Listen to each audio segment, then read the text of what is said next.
Jesus é bom e essa caravana cada dia fica melhor. O Senhor vai acrescentando mais gente, vai abençoando, vai multiplicando a graça dele na vida dos irmãos e vai multiplicando em outras vidas. Aleluia. Eu queria dizer para vocês assim, logo de início, que há muitos anos mesmo, alguns de vocês nem sei se eram nascidos, provavelmente não. Foi a primeira vez que eu tive contato com um ensino sobre a formação do caráter do Filho de Deus, do discípulo, do obreiro, do líder, do presbítero e tudo isso. E eu lembro que já estava aqui na Bahia, quando eu tomei um apontamento na minha mão, chegou à minha mão, eu me debrucei sobre ele, comecei a olhar e ver e pensar sobre ele. E naquele momento Deus mexeu muito comigo, mexeu muito comigo. Senti assim, eu preciso buscar isso de todo o meu coração. Eu preciso de fato expressar o caráter de Cristo. Eu entendi esse propósito de ter uma família de muitos filhos semelhantes a ele. Entendi que nesse propósito de uma família não depende só de mim, muitos filhos não dependem só de mim, mas ser semelhante a ele depende exclusivamente, unicamente de eu desejar, de eu querer, de eu me afadigar nesta busca, de eu me empenhar nisso. Eu lembro que o material que eu tomei contato há muitos anos atrás era falando para o presbítero, a formação do caráter no presbítero. E eu fui me meditar sobre isso e lá em 1 Timóteo, capítulo 3, fala lá, aquele que aspira o episcopado, excelente obra almeja e tal, e vai falando que o bispo tem que ser... Aí vai falando uma série de coisas. Sabe quantas características eu encontrei ali para ser um presbítero na casa de Deus? 18 características. E 7 que ele não pode ter. 7 ele não pode ter e 18 ele tem que expressar no seu caráter. São características dele, tem a ver com o seu caráter, tem a ver com sua família, tem a ver com uma medida de graça que Deus lhe deu. E ali existem 5 características para os filhos do presbítero. E ali existem 4 características para as mulheres. Então, para estar diante da casa de Deus, o Senhor tem uma demanda, ele tem, vamos dizer assim, qualificações. Você tem que se qualificar para estar diante do rebanho, porque você tem que ser modelo do rebanho. Não basta ter uma fluência na fala, não basta ter uma maneira de comunicar, uma graça até para comunicar muito bem as coisas, mas tudo se resume em ser semelhante a Jesus. E ser semelhante a Jesus é uma busca intensa, é uma caminhada longa, não é uma caminhada fácil, ser igual a Jesus, coisa tão simples, né? Então, há uma dedicação, tem que haver uma conscientização, tem que haver um entendimento, tem que haver um ardor no coração, tem que haver um desejo profundo disso e tem que haver uma avaliação contínua, constante e permanente, olhando para Ele, contemplando a Ele, para sermos transformados de glória em glória, de fé em fé. Então, quando Jesus fala sobre o seu caráter, a primeira expressão dele sobre o seu caráter, onde ele fala sobre ele, são as bem-aventuranças no Sermão do Monte. A primeira descrição do caráter cristão está ali, no princípio, no Sermão do Monte, nas bem-aventuranças. E quando é que eu comecei a olhar para isso? Foi conduzido, ajudado, e eu quero dizer, dar o devido crédito, por Georges Micham. Georges Micham foi o homem que primeiro me abriu os olhos para contemplar essas características do Senhor. E eu tenho lido um livro dele e a base de tudo que eu tenho falado com vocês está neste livro de Georges Micham, que está aqui, ó, Formação de Caráter. E eu tenho lido esse livro, tem sido assim, isso é um livro que o Jorge, esses primeiros apontamentos, desculpe, que eu comecei a ver lá atrás, foi Jorge Mitian que mandou. Depois ele foi aprimorando, foi melhorando, foi vendo, foi tal, e hoje pediram, insistiram para ele, ele escreveu este livro. Eu recomendo, se você tem em espanhol, não sei se tem em português, mas é de uma profundidade tremenda e de uma ajuda enorme na formação do caráter, na semelhança de Jesus. Então, aqui Jesus vai assinalar as 8 qualidades do caráter que os seus discípulos devem ter, aqui nas bem-aventuranças. Elas nada mais são do que a expressão dele mesmo, do caráter dele. Ele está falando sobre ele. Ele está falando do bem-aventurado, humilde de espírito, está falando dele. Quando ele está falando do que chora, está falando dele. Ele está falando do seu caráter, da sua expressão. Todos os ensinamentos do Senhor eram a sua maneira de ser e de viver. Aqui ele vai colocar a base do seu ensino. Isto, basicamente, vai até Mateus 5:20.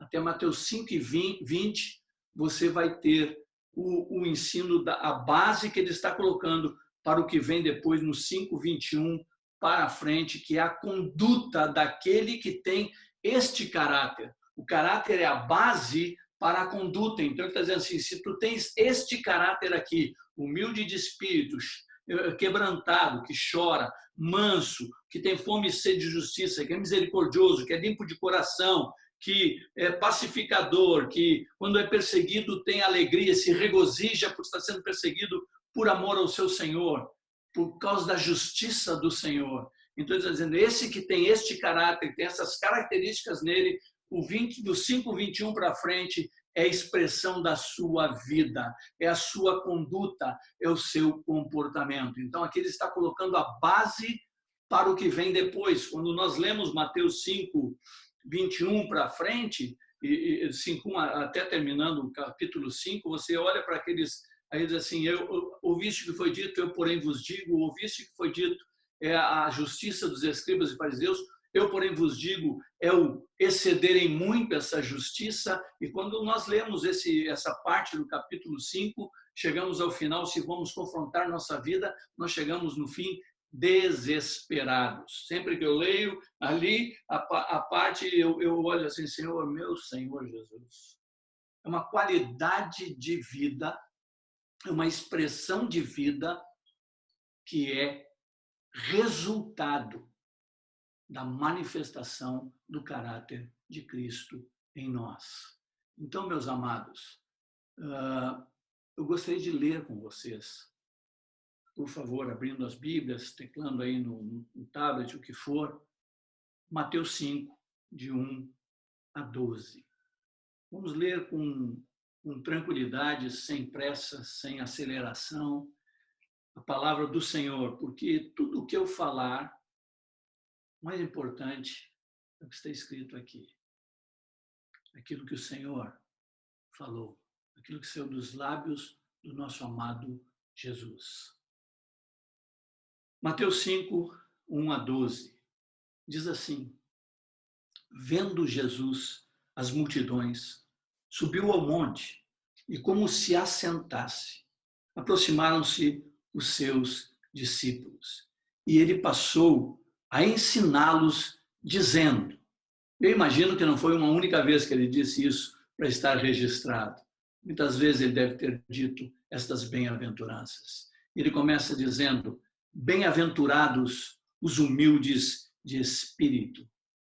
Quando você ouve dizer bem-aventurados os humildes de espírito, o que surge é uma pergunta, né? Por quê? E ele sempre vai responder com porquê.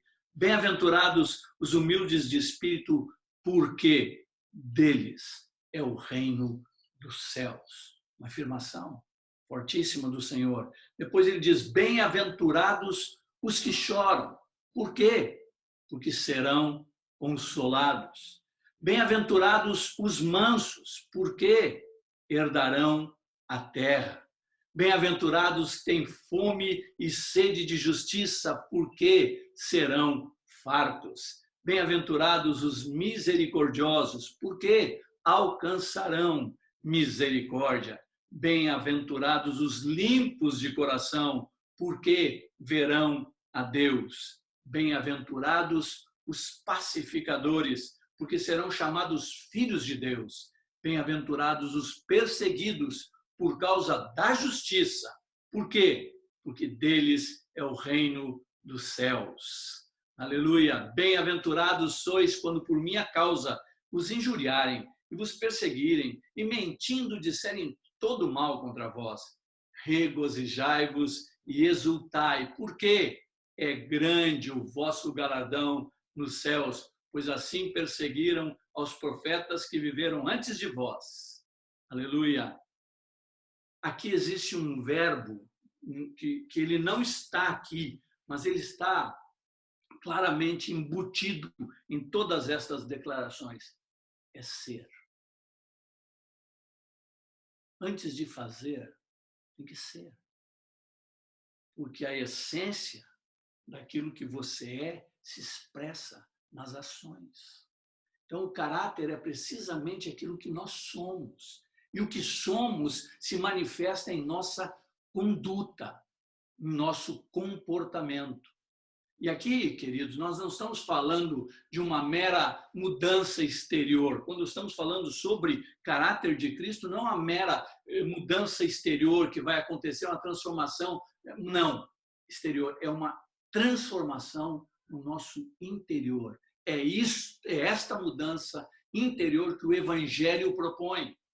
Em 2 Coríntios 5,17, um texto conhecido e citado por todos nós, assim, e assim, se alguém está em Cristo, é nova criatura. Não está falando que faz coisas novas, apesar de a continuidade do versículo diz assim, e as coisas velhas já passaram, e eis que tudo se faz novo, né? As coisas se fazem, mas o fazer aí é porque é. Ao ser, você faz. Então, não fala que faz coisas novas apenas, mas sim que é uma nova criatura. Nenhuma religião, meus irmãos, minhas irmãs, nenhuma religião, nenhum conjunto de regras, nenhum positivismo, nada pode transformar o homem na sua essência, no seu interior. Somente Cristo Jesus. Jesus era aquilo que ele ensinava. Esta deve ser a nossa meta, a meta da nossa vida, ser como ele era. Então, a primeira característica que ele expressa, quando nós estamos lendo aqui, a primeira, e eu vou começar a falar das 8 agora, é humildade. Mateus 5,13, bem-aventurados os humildes de espírito, porque deles é o reino dos céus. Os pobres de espírito, os humildes de espírito, são os que reconhecem que não são nada e que nada têm. Esse é o pobre de espírito, é o humilde de espírito. Ele tem um reconhecimento que ele não tem nada e que ele nada tem, que ele nada é. Ele não é nada e não tem nada. Porque se você não começa compreendendo isto, você não pode ser formado à imagem de Cristo. Porque a formação do caráter começa com esta pedra fundamental, a humildade do coração. Qual foi o problema de Lúcifer? Vou sentar no trono do Altíssimo, serei igual a ele. Eu vou sentar lá, eu vou tomar o lugar dele, orgulho. Porque a humildade é a antítese do orgulho. Orgulho é a antítese da humildade. O orgulho é que dá início a todos os problemas. Eu sou, eu posso, eu tenho, eu consigo. Então você não tem como ser ajudado. Você não tem como ser trabalhado. Você não tem como ser formado, porque você não permite ser tocado. O orgulho dá início a todos os pecados. Orgulho foi o que Satanás teve, soberba, e ele parte para querer ser igual a Deus e entra na rebelião, e vem a rebelião, e ele faz a mesma oferta para Adão e Eva. E eles partem para a rebelião. A humildade, queridos, não é um grau elevado de espiritualidade, mas sim a primeira das virtudes para alcançar todas as outras. Por isso ele começa dizendo, bem-aventurados os humildes de espírito, porque deles é o reino dos céus. Esses chegarão ao reino dos céus. Como chegará ao reino dos céus? Porque ele é humilde de espírito, então ele vai aprender, ele vai ser formado, ele vai ser trabalhado, ele se dispõe a aprender, ele se coloca à disposição. Ele tem humildade para reconhecer sua debilidade e busca ajuda.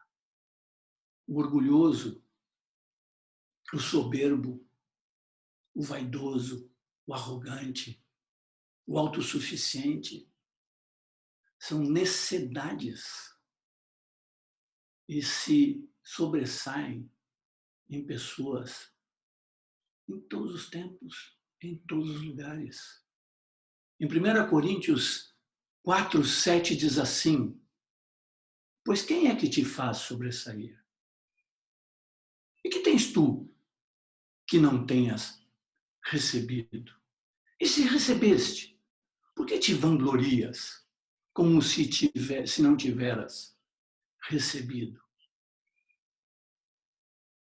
Esses tempos, irmãos, eu vi uma situação que me reportou esse texto aqui, uma situação que pareceria que não teria nada a ver com isto. Uma menina estava no hospital, jovenzinha, bem novinha, 14 anos, 13, 14 anos, com suas glóbulos bem diminuídos, suas plaquetas, alguma coisa assim, muito baixas, e tinha que aumentar. E havia alguns irmãos foram lá, não vou citar nomes, 2, 3 pastores foram lá, oraram por ela, por essa menininha, puseram as mãos. Depois tinha uma gama de irmãos clamando, suplicando pela vida dela. E de repente chegou um irmão lá que veio de fora e foi orar pela menininha e houve uma melhora, tinha havido uma melhora, depois teve uma outra melhora e quando esse irmão orou, houve uma melhora bem acentuada em cima do que vinha acontecendo no quadro dessa menina. E eu lembro que muitas pessoas ficaram entusiasmadas e começaram a dar o crédito a este irmão. E a mãe da menina disse assim: não foi ele que orou e minha filha ficou boa. O corpo foi orando e as medidas foram enchendo até que transbordou. Então, amados, quem te faz sobressair? Que tens tu que não tens recebido? Quando, inclusive, a questão do orgulho de ganhar uma vida, a questão de você proclamar para alguém e essa pessoa vir a reconhecer, a se entregar ao Senhor. Às vezes dizemos assim, não, o fruto de fulano que deu fruto. Mas, irmãos, tem a vovó que orou por aquela vida anos, e você não sabe. Tem o papai e a mamãe que estiveram orando, teve parentes que estiveram orando. Há uma gama, aquele que plantou não é nada, aquele que regou não é nada, aquele que colheu não é nada. Mas tudo vem do Senhor. Então, esta característica, este ponto é fundamental e de humilde de espírito, para que Deus possa formar em você todas as outras características do seu filho. E essa foi a característica maior do Senhor. Quando o diabo queria subir, ele desceu. Quando o diabo queria sentar no trono, ele foi para a cruz. Enquanto o diabo queria comandar tudo, ele foi até as regiões inferiores da terra. Humilde de espírito. Que o Senhor nos ajude a crescer e a entender e a buscar de todo o coração parecermos com o nosso amado Jesus. Como se comporta o orgulhoso, que é a antítese do humilde? Primeiro, despreza o seu próximo, fala mal dos demais porque se sente superior, critica tudo, ri dos outros, discrimina. O orgulhoso discute, briga, é sábio em sua própria opinião, sempre crê ter a razão, fere e não pede perdão, ofende, não sabe perder. É muito difícil conviver com o orgulhoso. O orgulhoso fala muito e escuta pouco. É duro, é inflexível, monopoliza as conversações, exagera, chega a mentir. Quer impressionar os demais, esconde os seus defeitos, não confessa os seus pecados, quer manter a aparência, a imagem exterior e cai na hipocrisia. É verdade que o orgulho toma diversas formas, mas nem todas estão na mesma pessoa, né? Ela tem diversas manifestações e mostra as mesmas manifestações, nem todos mostram as mesmas manifestações. Se nós fôssemos definir agora, olhando um para o outro aqui, o teu caráter, és orgulhoso ou humilde? Qual seria a tua avaliação diante do que estamos conversando? Sou orgulhoso ou sou humilde? Pensa um pouquinho. Mas eu vou dar a resposta, eu mesmo vou dar a minha resposta. Fica tranquilo. Todos os descendentes de Adão são orgulhosos. Onde habita o pecado, ali está o orgulho. A primeira condição, meus irmãos, para nos humilharmos é conhecer aquilo que somos. A verdade de Deus ilumina a consciência do homem. Importantíssimo, estamos sempre nos confrontando, ela divide, ela separa, a palavra penetra e separa. Então, o nosso espelho está aqui, a palavra do Senhor está diante de nós, a sua palavra, para nos confrontar continuamente, para nos iluminar a consciência, para andarmos segundo o que o Senhor determinou e sermos conformados à imagem de Cristo. Por que nós devemos nos humilhar? Porque Ele nos humilhou, porque Ele nos deu exemplo. Às vezes é mais fácil se humilhar do que ser humilhado. A palavra de Deus diz, né, que aquele que se humilha será exaltado, aquele que se exalta será humilhado. E eu, sempre que eu li esse versículo, sempre que eu li essa parte da Escritura, eu sempre entendi assim: a minha parte eu não faço com perfeição, mas a parte do Senhor Ele faz. Se eu me exaltar, eu não farei com perfeição, mas Ele vai me humilhar com perfeição. Se eu me humilhar, não vou me humilhar com perfeição, mas Ele vai me exaltar com perfeição. Então, como exercitarmos-nos na humildade? Como temos passos para dar? Lembra que no primeiro estudo que nós fizemos, nós falamos que o caráter é formado pela repetição de uma ação até virar um hábito. Então, eu tive a minha experiência, que eu posso dizer para vocês, é que quando eu me converti em 1974, em 1900, esse vovô aqui mocinho, né, um garotão de 18 anos, quando eu me converti lá atrás, eu lembro que os primeiros momentos da minha conversão foi uma avalanche de mudanças, de transformação, me tornei uma nova criatura, as coisas velhas já passaram, eis que todas se fizeram novas, havia um propósito novo, valores novos, havia uma série de coisas que mudou. Foi galopante, rapidamente, muitas coisas saíram da minha vida, deixaram de ser práticas, eu deixei de vivê-las e expressá-las. Uma mudança que foi perceptível para os meus pais, para os meus irmãos, para os meus amigos, foi perceptível, a mudança foi fortíssima, rápida, em 1 ano, 2, 3, eu era outra criatura, outra pessoa.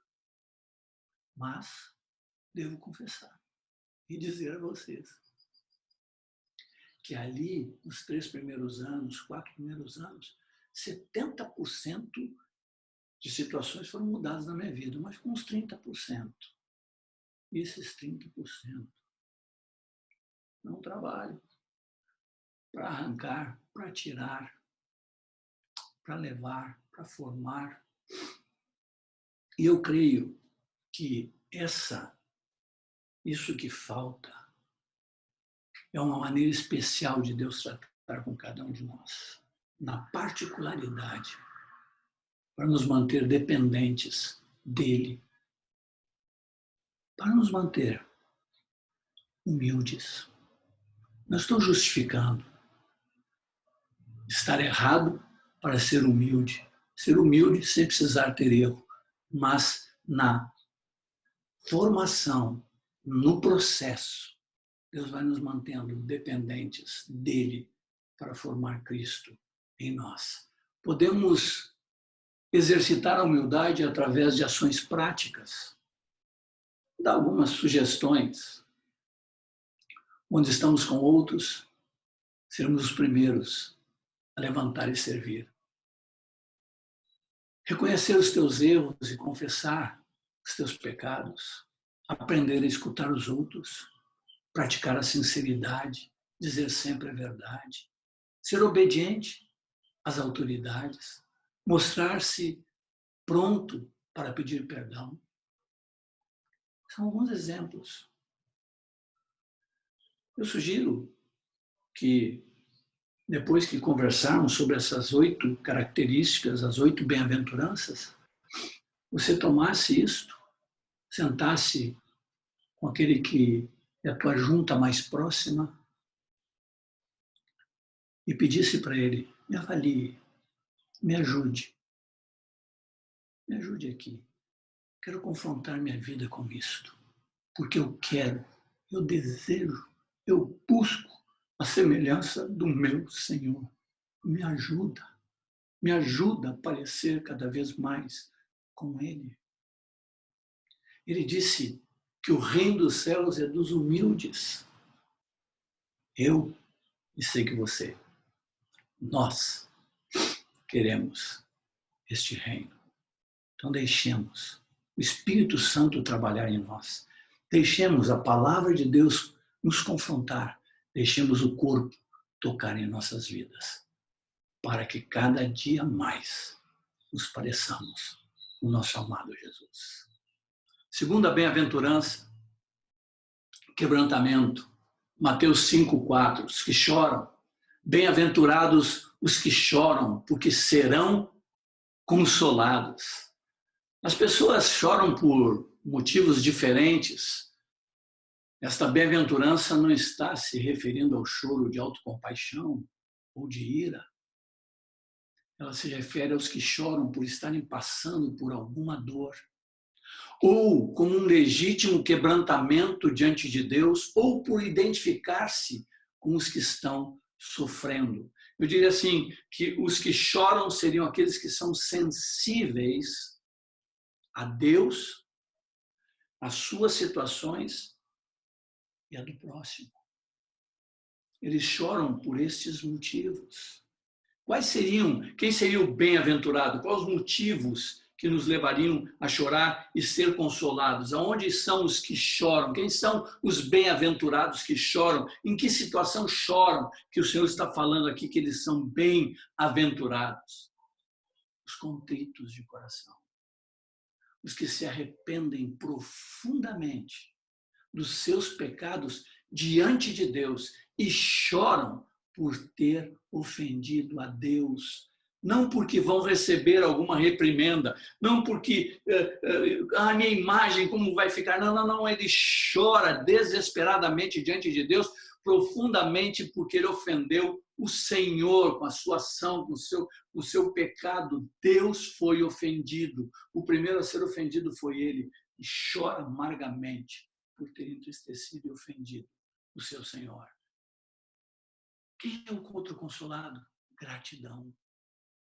Os que se comovem até as lágrimas diante da presença de Deus ao contemplar o seu amor, a sua graça e o sacrifício dele na cruz em nosso favor. Eu grato, chora de gratidão.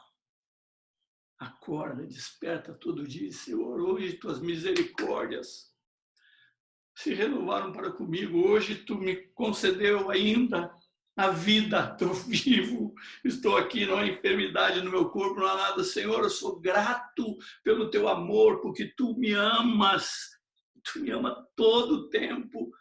Tua graça está sobre mim, tua graça está em mim para que eu possa viver e te agradar em todas as coisas. Senhor, aquele sacrifício, todo dia ele me faz apto para estar na tua presença. Ou seja, gratidão, contrição pelo pecado, gratidão pelo que recebe.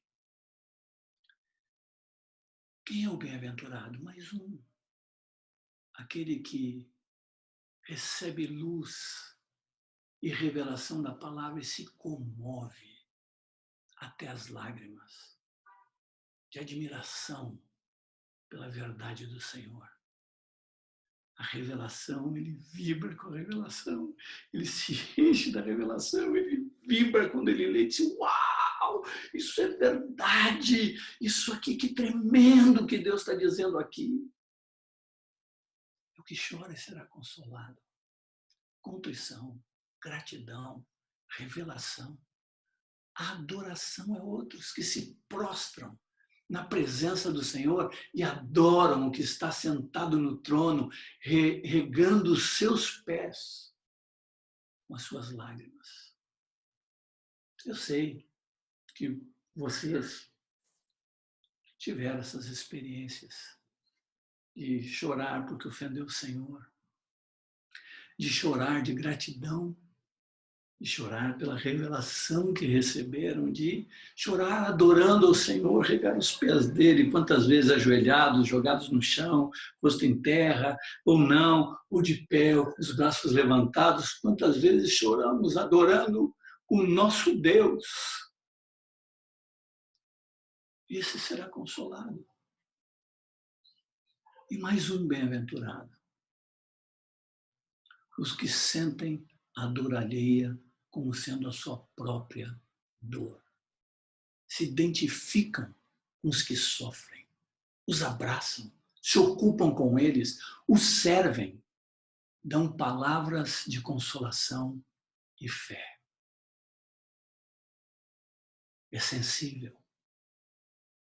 Eu pensando nestas coisas, alguns de vocês me conhecem porque eu gosto de frases que me ajudam a gravar. Eu disse, pela dependência do Espírito, pelo mover do Espírito, eu posso ser sensível à situação de qualquer irmão.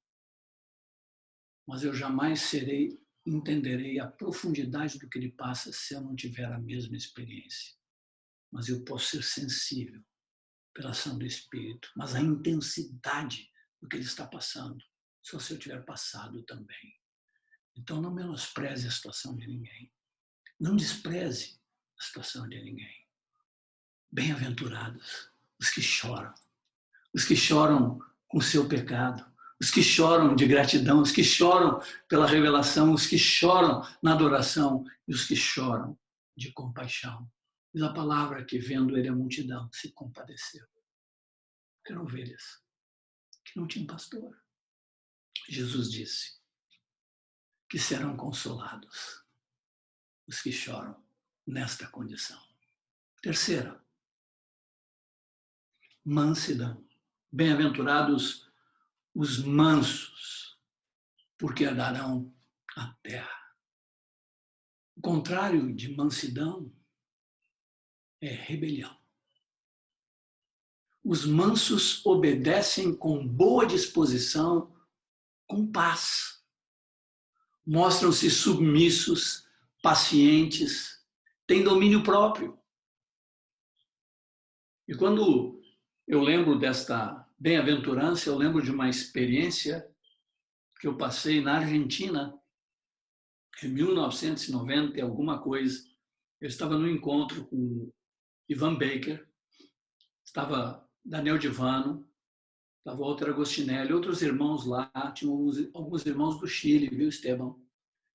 Tinham alguns irmãos do Uruguai, eram pastores de vários lugares, e até alguém dos Estados Unidos, estavam ali, e era uma roda, assim, uns 40 ou 50, não lembro bem hoje o número de pastores que estavam ali. E Ivan, de manhã, na parte da manhã, pediu para que cada um desse seu testemunho, dizendo seu nome, nome da sua esposa, número de filhos, nome dos filhos, a cidade que estava, e contasse alguma coisa relevante da obra que Deus estava fazendo na sua cidade. E fui 1, 2, 3, vários falando 10 minutos, 15 minutos.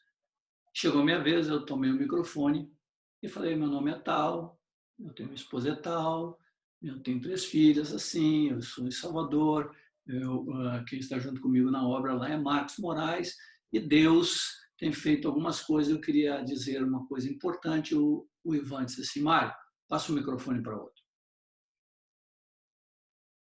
Curto, objetivo. Eu parei, olhei para ele e passei o microfone para o outro. Outro irmão falou 10, 15 minutos, outro falou, terminou. Eu fiquei ali, naquele momento assim, eu confesso que eu não esperava aquela reação do Ivan, mas imediatamente eu passei tranquilo o microfone pensando assim, vou aprender algo aqui. Vou me manter tranquilo, porque o Ivan não faz nada sem ter algum motivo. E assim eu atuo com todos aqueles que estão sob minha vida e aqueles que estão ao meu lado, que estão junto comigo, qualquer irmão. Tem algum motivo. E eu fiquei quieto. E passou outro, todos falaram, e quando saiu, terminou o encontro ali, nós fomos para o almoço, no almoço eu lembro que o Daniel Divano chegou perto de mim, a gente estava servindo, e ele também ao meu lado, ele virou para mim e disse assim, Mário, a gente percebe que você não é manso, mas que você está aprendendo mansidão, você está. E eu dei uma risada para ele e disse, eu me denunciei alguma reação, eu disse, não, você se comportou bem demais, mas eu sei que a tua natureza não é essa. Ele disse, não é mesmo, não. Minha natureza não é essa. Minha natureza sem Cristo não é essa.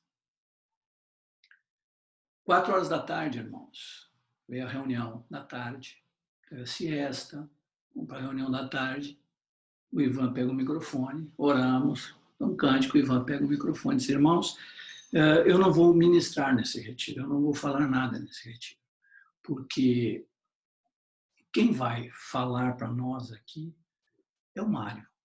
Eu quero que o Mário conte toda a experiência que eles têm vivido em Salvador. Compartilhe conosco os princípios e aquilo que eles têm vivido lá.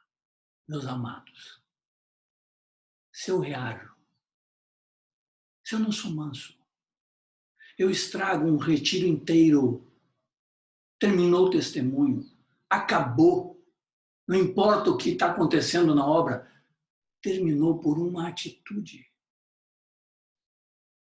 por falta de uma expressão do caráter de Cristo, que é a mansidão, quando você é confrontado, quando você é humilhado, quando você dizem algo para você que você não entendeu bem.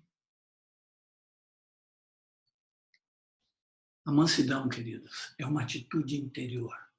A nossa velha natureza não possui esta virtude. Isto só é possível com a ajuda do Senhor. Ele disse, aprendei de mim, porque sou manso e humilde de coração. Ele não disse para eu aprender a mansidão e a humildade. Ele disse que eu aprendo com ele porque ele é manso e humilde. Se eu posso aprender com ele, você pode aprender com aquele que é manso e humilde. E você aprende. Aprendei de mim. Por quê? Sou manso e humilde de coração. Não estou eu dizendo isto. O Senhor está declarando isso. Às vezes, a rebeldia ela se manifesta de uma forma violenta, com gritos, com brigas, com tapas, golpes, com discussões fortes. Se mostra aí a não aceitação de alguma coisa sobre você. Mas também ela pode se manifestar de uma maneira dissimulada, encoberta e até amável. Alguns parecem mansos, mas fazem amavelmente a sua vontade. Dizem, muito obrigado pelo conselho, querido, mas logo fazem o que querem. Não é manso. Manso é conduzível. Manso é tratável. Manso é direcionável. Ele se deixa levar. Não põe resistência. Não reage violentamente. Manso é o que vive em submissão a Deus, a sua palavra, é o corpo de Cristo, aos pais, às autoridades constituídas. Ele está em paz, ele está bem, ele está tranquilo debaixo de tudo isto que Deus estabeleceu. Ele é manso. Cavalo, né? Que fala, cavalo manso. Você senta, um maior, um menor, grande, pequeno, peso que for, ele vai no mesmo trote. Ele vai da mesma forma, ele aceita a carga que é colocada sobre ele. Ele não torce a cabeça para um lado porque ele quer ir para aquele lado e o outro está querendo conduzir para cá. Não, manso, só uma puxa assim, ele já vai.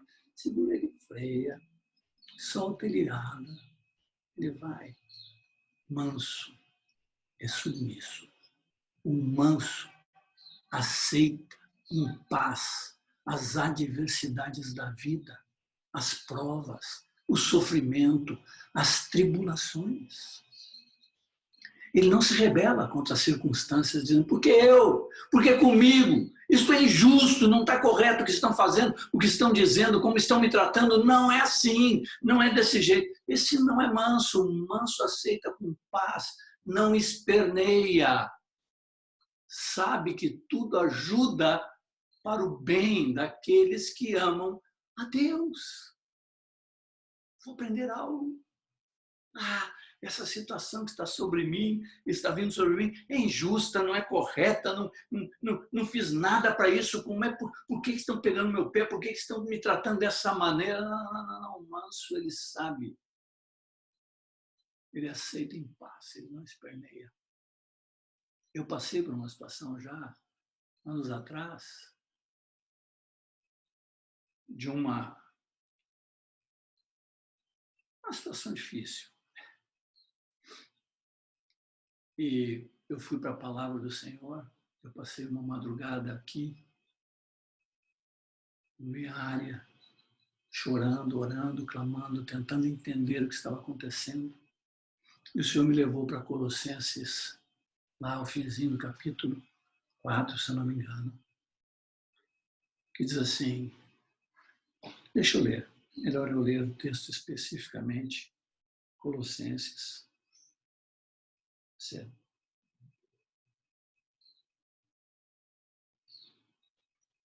3, desculpe, por isso que eu fui ver, porque eu pensava em 4, é 3. 3:23. Tudo quanto fizerdes, fazei de todo o coração como para o Senhor e não para homens, cientes de que recebereis do Senhor a recompensa da herança. A Cristo Senhor é que estáis servindo, pois aquele que faz injustiça receberá em troco a injustiça feita, e nisto não há acepção de pessoas.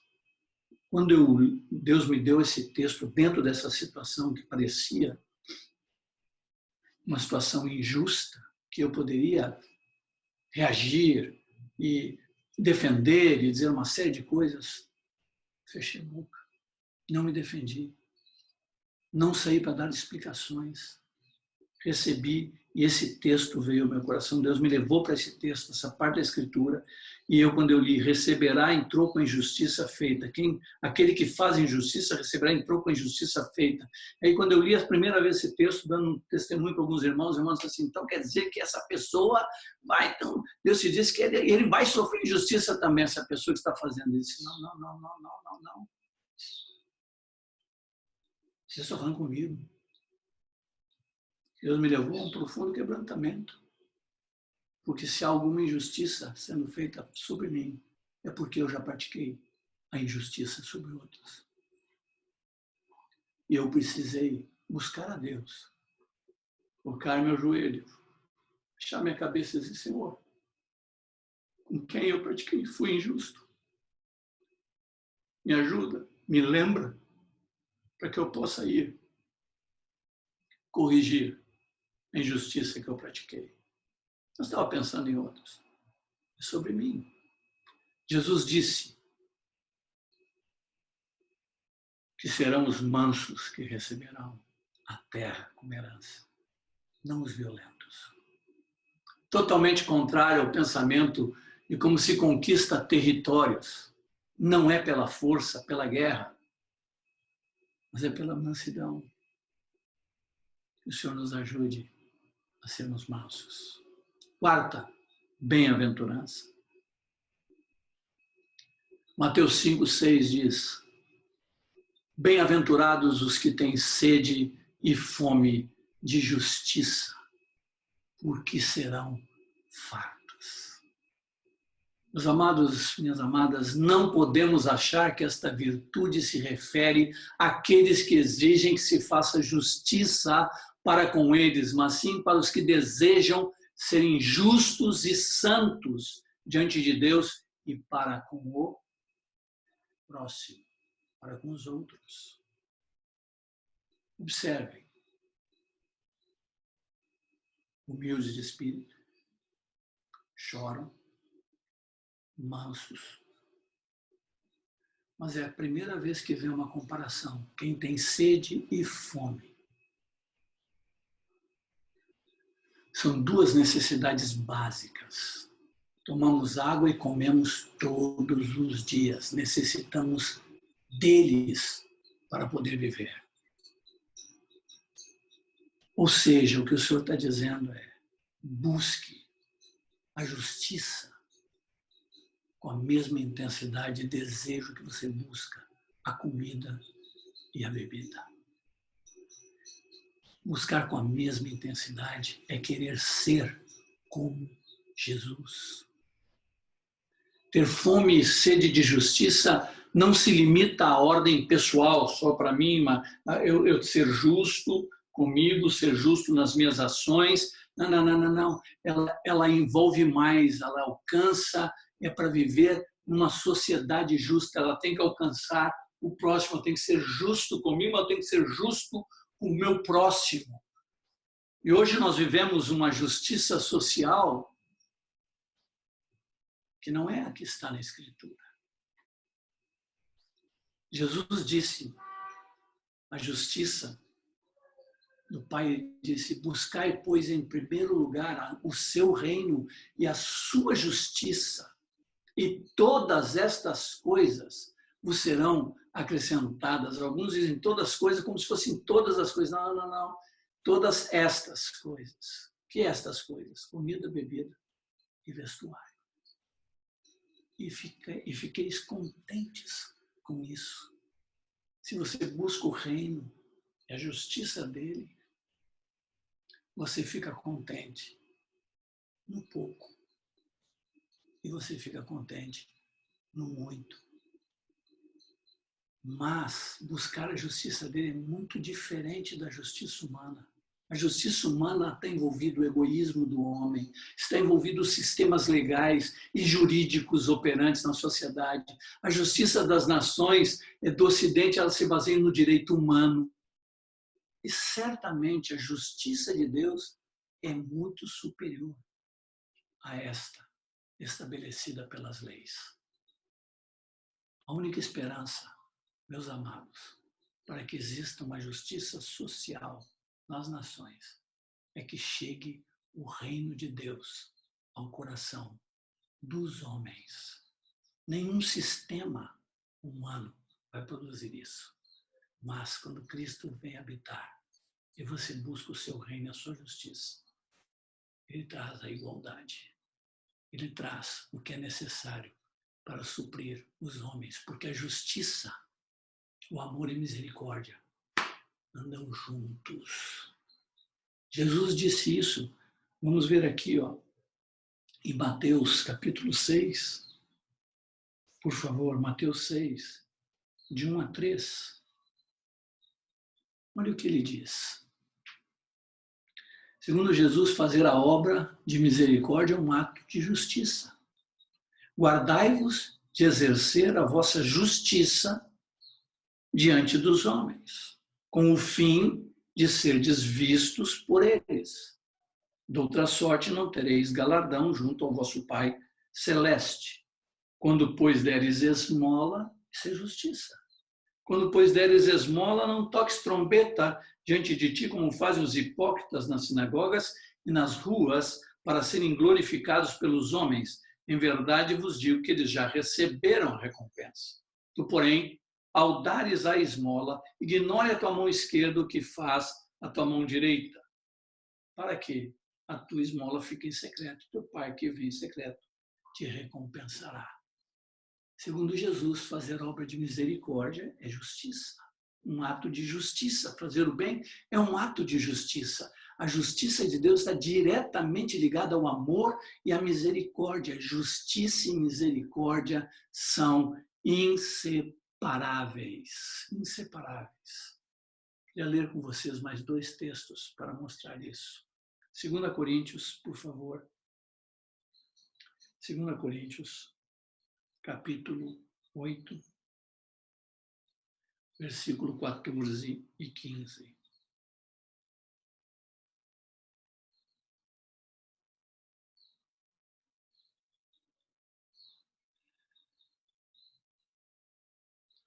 Desde o 13, poderia ser até um pouco antes, depois vocês podem ler o contexto, mas vamos ler o 14 e o 15. Vocês podem ler o contexto que estão esses 2 versículos aqui. Suprindo a vossa abundância no presente, a falta daqueles, de modo que a abundância daqueles venha a suprir a vossa falta, e assim haja igualdade. Como está escrito, o que muito colheu, não teve demais, e o que pouco, não teve falta. 2 Coríntios capítulo 9, seguindo um pouquinho mais adiante. 2 Coríntios 9, 9 e 10. Como está escrito, distribuiu, deu aos pobres. Observe, distribuiu, deu aos pobres. A sua justiça permanece para sempre. Uau! Ora, aquele que dá semente ao que semeia e pão para o alimento também suprirá e aumentará a vossa sementeira e multiplicará os frutos da vossa justiça. Aquele que tem sede e fome de justiça. Quer ser justo diante do Pai Santo, mas quer ser justo com o próximo. E ele envolve toda a questão de justiça social, de fazer o bem, de distribuir, de repartir. Vocês lembram o texto de Efésios que diz assim, aquele que furtava não furte mais, antes trabalhe. Aleluia, mas não, deixei de roubar, agora eu só trabalho. Tem um objetivo para trabalhar. Para que tenha com que acudir ao necessitado. Não havia falta a nenhum deles. Eles repartiam seus bens, havia justiça. Eles davam aos pobres e a sua justiça permanecia para sempre. Ele multiplicaria o fruto da vossa justiça, dando alimento e mais coisas para que possamos distribuí-las. Então, meus amados, repartir, dar aos pobres é fazer justiça. Por quê? Porque não é justo que uns tenham abundância e outros não recebam o necessário para viver dignamente. Tenhamos fome e sede de justiça, fome de ser justos com os demais. Amém? A justiça envolve mais do que só isto. Algumas perguntinhas para vocês pensarem. É justo que o marido grite com a sua esposa? É justo que os filhos faltem com respeito aos seus pais? E por diante.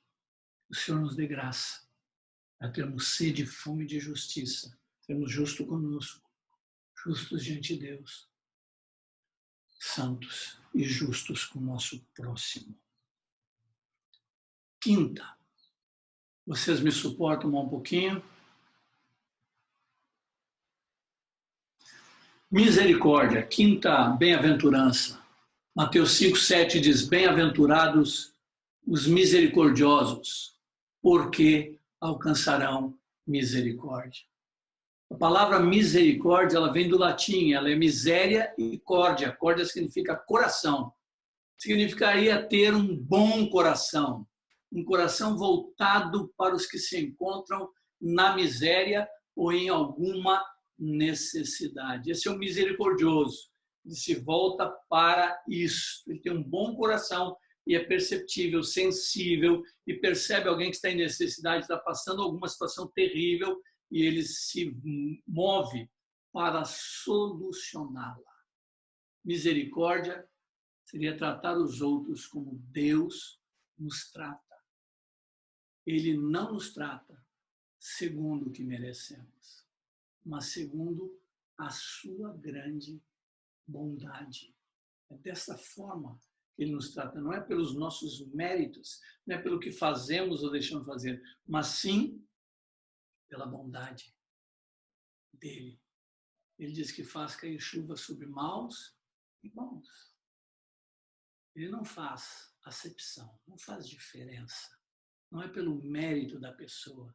E não pode haver na igreja a meritocracia.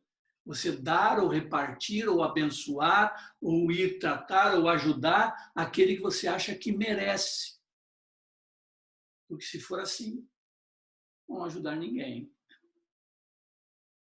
Então, o misericordioso, ele é amável, ele é bom, ele é perdoador, ele ama, ele serve, ele sorri, mesmo que não seja correspondido, mas sim segundo a virtude do seu coração, como pai.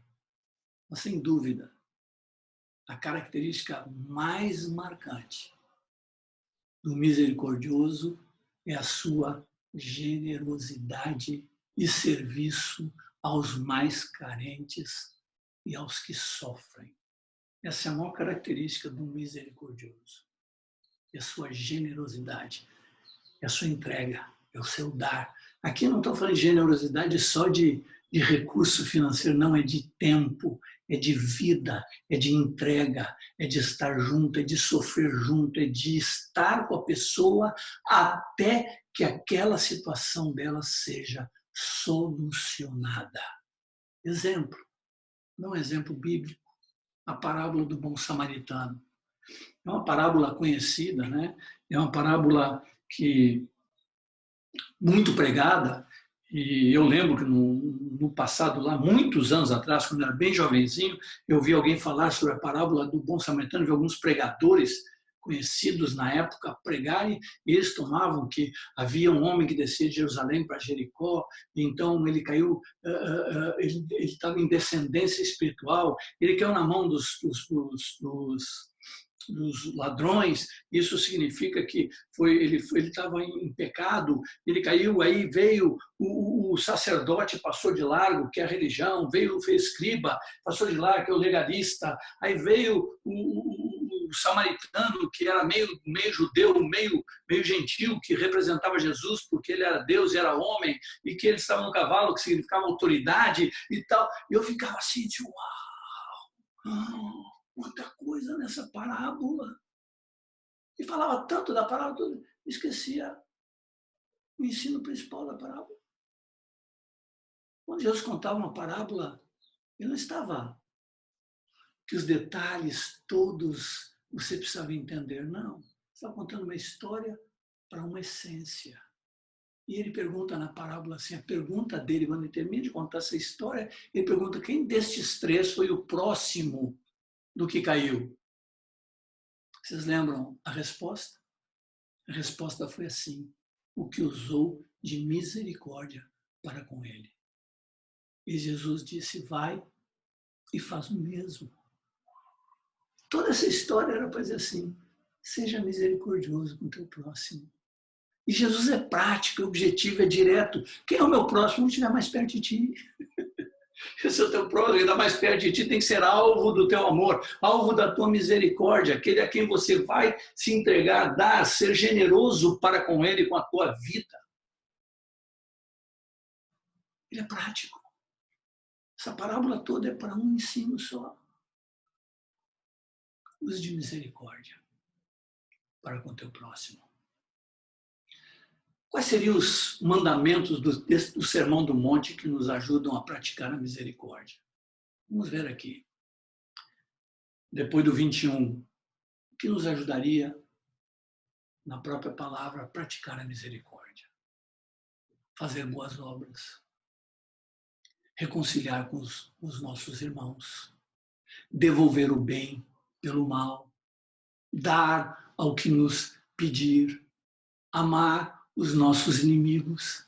Ajudar os necessitados. Perdoar as ofensas. Devemos praticar esses mandamentos até que a misericórdia seja uma expressão no nosso caráter. Depois leiam Mateus 25, de 34 a 40, quando Jesus tive fome, tive sede, estive nu, preso, enfermo. No final, quando o Senhor vai separar os cabritos das ovelhas e diz, vinde bendito do meu Pai, entra no reino que te está proposto, é a prática. A prática de um caráter semelhante ao dele. Caráter semelhante ao dele, que expressa o caráter de Cristo, a semelhança a Cristo. Quando vê alguém com fome, dá-lhe de comer. Quando vê alguém com sede, dá-lhe de beber. Quando vê alguém nu, veste. Quando vê ele preso, visita. Quando vê ele enfermo, vai estar com ele. É misericordioso. Amém? Sexta bem-aventurança. Limpos de coração. O que significa ter um coração limpo? Então lá está dizendo assim, bem-aventurados limpos de coração, porque verão a Deus. O que significa ter um coração limpo? Como podemos ter um coração limpo, nós que temos um coração que é enganoso e perverso, segundo Jeremias 17:9? Como é possível isso? É possível. Através de Jesus. Que poderemos limpar os nossos corações de toda impureza e de toda contaminação. Temos que tirar de nós, para sermos limpos de coração, toda falsidade, toda hipocrisia, todo engano e toda a mentira. Porque esses limpos de coração é que verão a Deus.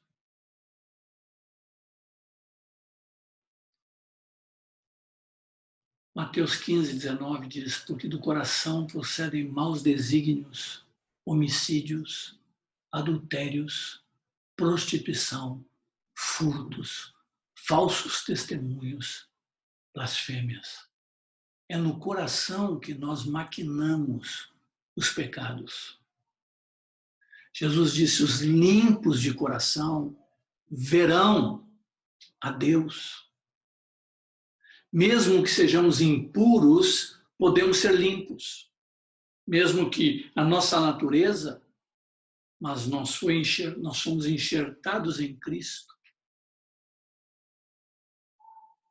Tem o novo homem habitando em nós, santificados e purificados por Jesus. Nós temos que permitir que Ele limpe o nosso coração de ser, e isso tem que ser um exercício diário, não é assim, um dia tive uma experiência porque eu estou limpo de coração, não. É diariamente, é constantemente, é se apresentando diante dele constantemente os pensamentos, os sentimentos, as motivações, o que nos move, a condição de sermos limpos, meus amados, é andarmos na luz, é viver com sinceridade e transparência, é confessar os nossos pecados, é não ocultar nada.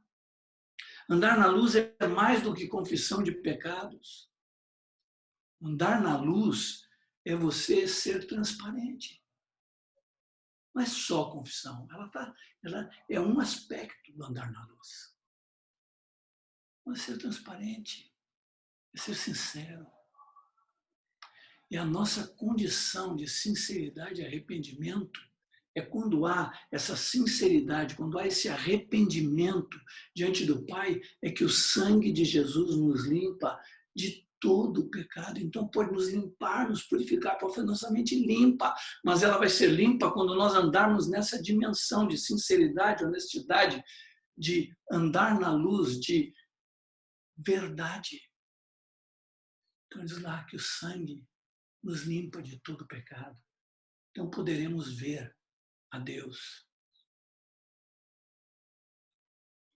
Nós temos que rejeitar todo mau pensamento que vem a nós, antes que ele se torne um desejo.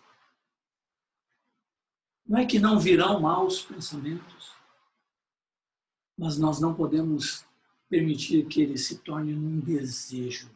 Eu quero, eu fomento, eu deixo ele trabalhar a ponto que aquilo se torna algo que eu preciso, eu quero, eu desejo aquilo.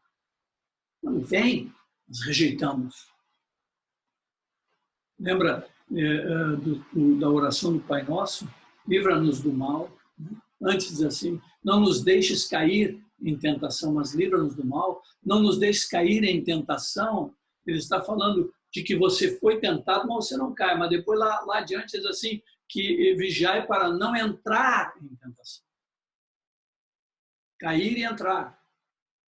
Cair ela já veio, mas eu não caí. Não entrar, eu não permito que ela venha. Eu rejeito prontamente, eu não deixo formar qualquer ideia na minha cabeça. Ter um coração limpo também significa ter intenções corretas, motivações corretas, santas em tudo o que fazemos. Para onde está apontando o que eu estou fazendo agora? Essa ministração, essa palavra que eu estou transmitindo a vocês, para onde está apontando? Qual a motivação do meu coração? Para glorificar o nome do Senhor ou para que eu seja reconhecido por vocês?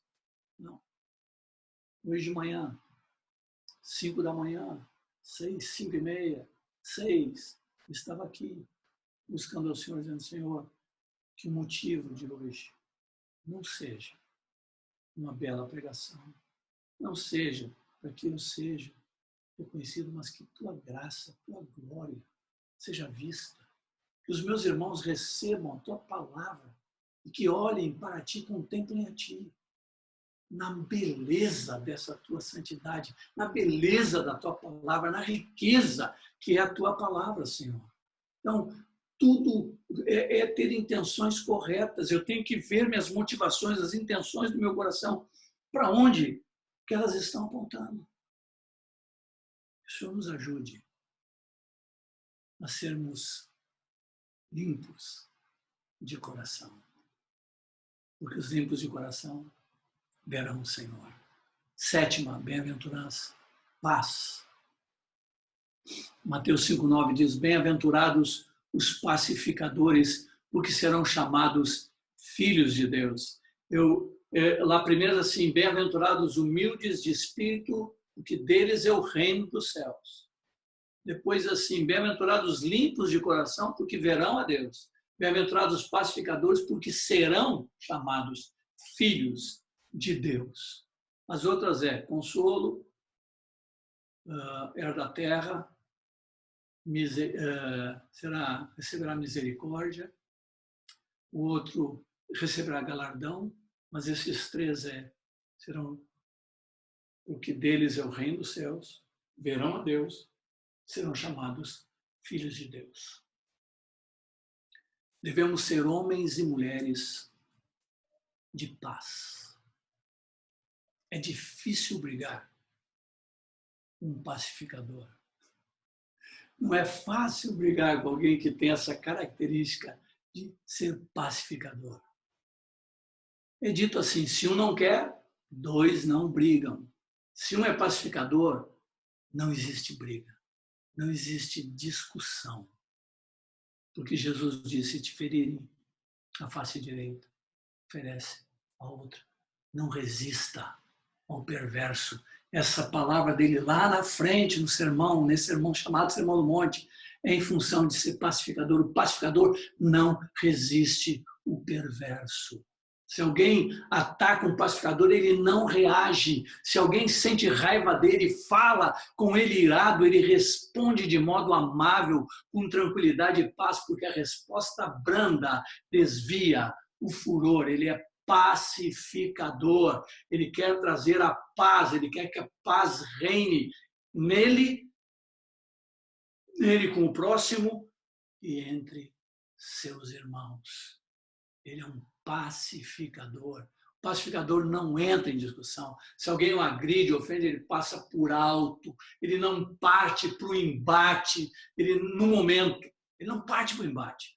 O pacificador perdoa. O pacificador cede. O pacificador prefere perder.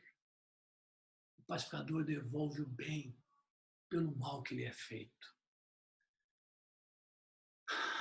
Vejamos diretamente, queridos, as instruções práticas de Jesus sobre esse assunto. Mateus 5, 38 a 42, diz assim. Vamos abrir nossas Bíblias, por favor. Mateus 5, 38.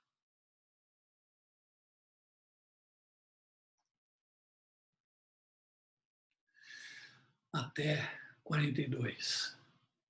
Ouvistes que foi dito, olho por olho, dente por dente. Eu, porém, vos digo, não resistais ao perverso, mas a qualquer que te ferir na face direita, volta-lhe também a outra. E ao que quer demandar contigo e tirar-te a túnica, deixa-lhe também a capa. Se alguém te obrigar a andar uma milha, vai com ele duas, dá a quem te pede, e não voltes as costas ao que deseja que lhe emprestes. Difícil reagir assim. Difícil não fazer olho por olho, dente por dente. Nessa parte aqui, olho por olho, dente por dente, não é tão difícil de fazer. Mas não resistir o perverso. O cara quer me ferir, eu aceitar ser ferido de novo. Aquele que demanda me tirar uma parte da roupa, eu tenho que entregar a outra por livres, com a minha ação e reação. Não é que eu apanhei de um lado e fiquei satisfeito, não, eu dou o outro. Não é que me tirou a túnica, eu dou a capa também.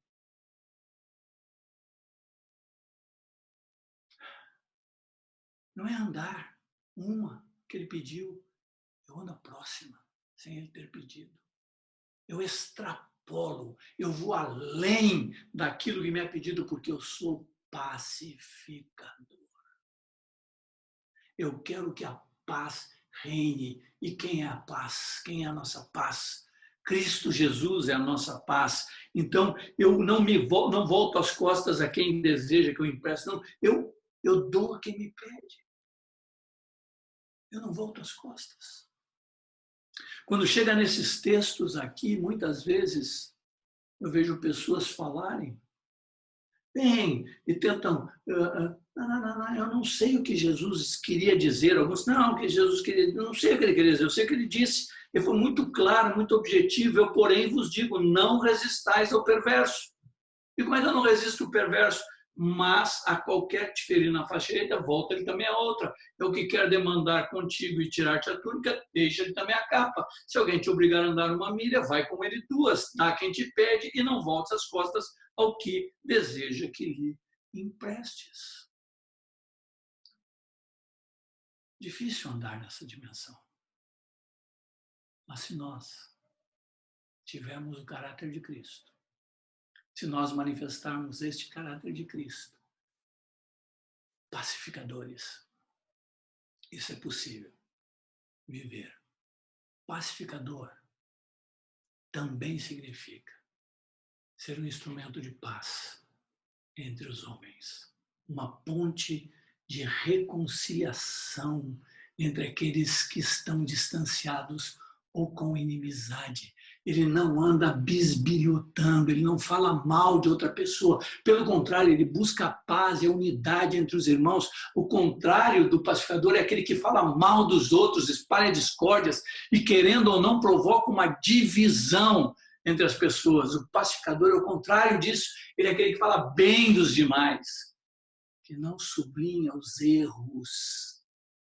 Ele não bota um highlight nos erros, mas ele põe um highlight nas virtudes do seu irmão. É desta maneira, desculpe, não é? E desta maneira, ele constrói uma ponte de reconciliação e unidade.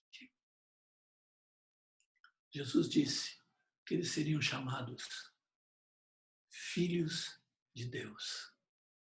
E, meus irmãos, não há maior honra. Não há maior honra que alguém possa receber do que ser chamado filho de Deus. E os pacificadores serão chamados filhos de Deus. Que o Senhor continue nos ajudando. E termino. A última bem-aventurança, Mateus 5,10. Bem-aventurados os perseguidos por causa da justiça, porque deles é o reino dos céus. Bem-aventurados os humildes de espírito, porque deles é o reino dos céus. E a última bem-aventurança diz: bem-aventurados os perseguidos, porque deles é o reino do céu. Perseguidos por causa da justiça, porque deles é o reino dos céus. Bem-aventurados sois, segue o texto, quando por minha causa vos injuriarem e vos perseguirem, mentindo disserem todo mal contra vós. Regozijai-vos e exultai, porque é grande o vosso galardão nos céus, pois assim perseguiram os profetas que viveram antes de vós.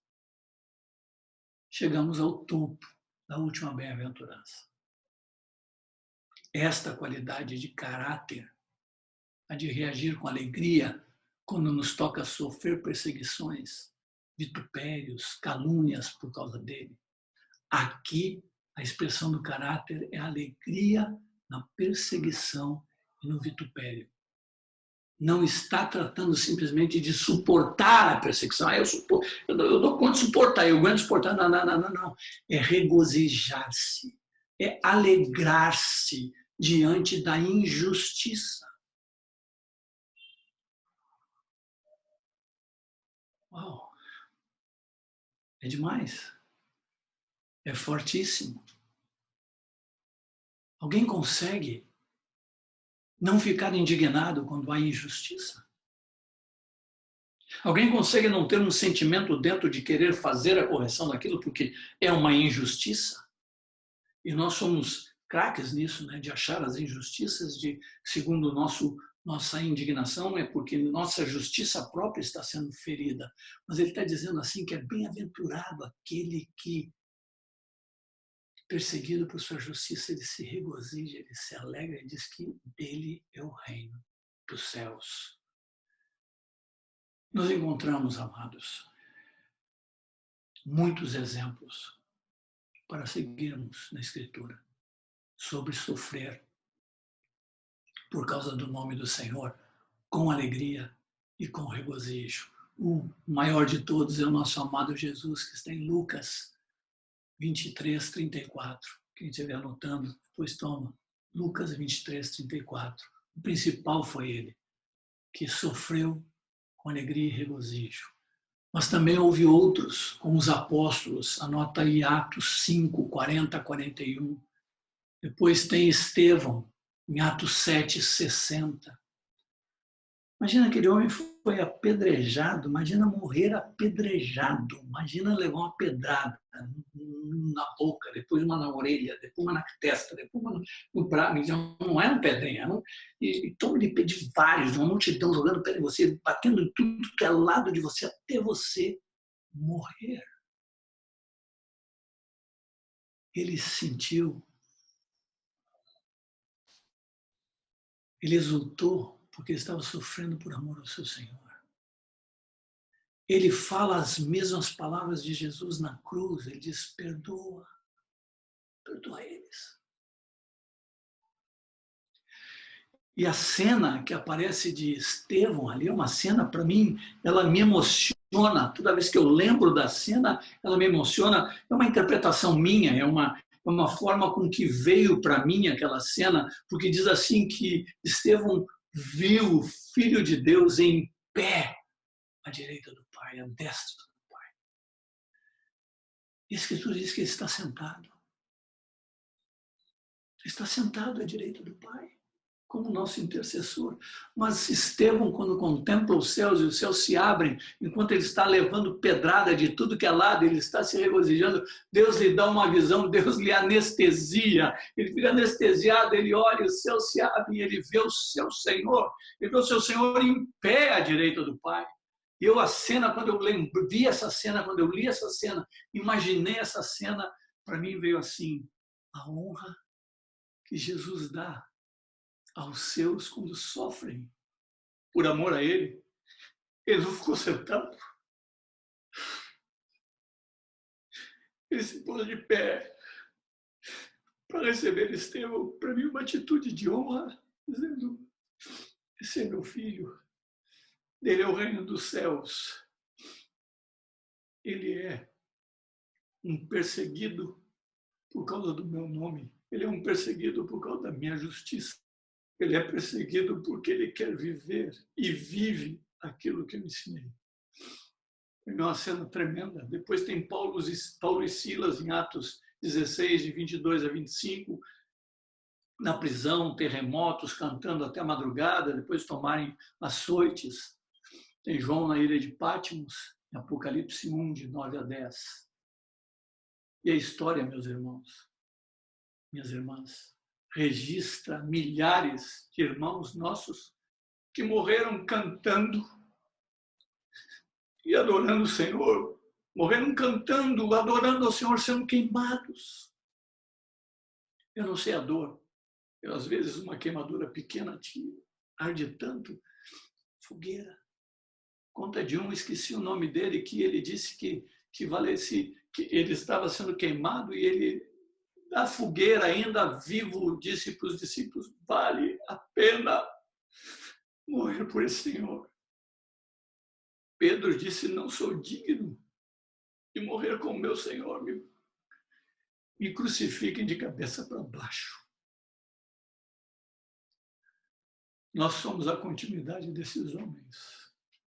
Nós somos a continuidade dessa quantidade de irmãos e irmãs que deram sua vida pelo Senhor, que foram mortos, perseguidos, comidos por leões, açoitados, cerrados no meio. Mas mantiveram sua fé, se regozijaram e se alegraram por estarem sofrendo por amor ao seu Senhor. Jesus disse que para esses ele tem um galardão enorme. Um galardão enorme para esses que são bem-aventurados, perseguidos por causa da justiça, da sua justiça, e se regozijam e se alegram por estarem passando por isso. Termino aqui, meus amados irmãos e irmãs. Cristo em vós é a esperança da glória. Cristo em vós, a esperança da glória. Que o Senhor nos abençoe, nos ajude a contemplarmos as bem-aventuranças desta maneira, a buscarmos parecermos de fato com o nosso amado Jesus, sermos semelhantes a Ele no seu caráter. Obrigado pela atenção de vocês, meus queridos. Um grande beijo, um grande abraço.